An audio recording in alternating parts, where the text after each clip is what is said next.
આ સંસારમાં આટલા વૃદ્ધાશ્રમો બને છે એ ભારતની ઉન્નતિ નથી, એ ભારતની આન બાન અને શાન ઉપર કાળો ટીકો લાગી રહ્યો છે।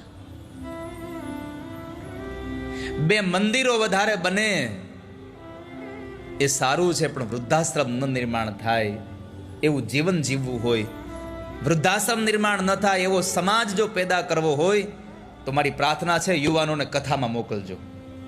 આ કથા શીખડાવે છે કે જિંદગીમાં કોઈ દી મા બાપને ભેગા ન રખાય। આ કથા શીખડાવે છે સુખી થવું હોય તો મા બાપને તમારી સાથે ન રાખો, પણ સુખી થવું હોય તો તમે મા બાપની સાથે રહો।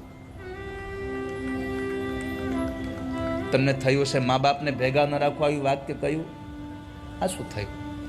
પણ મારે એ કહેવું છે કે તમારા મા બાપ તમારી ભેગા રહે છે એવું દુનિયાને કહેવા કરતાં એટલું કહેજો, હું મારા મા બાપ ભેગો રહું છું, હું એની સાથે રહું છું, અને એમાં જે મજા આવશે એવી મજા તમારી હારે રાખશો તો નહીં આવે।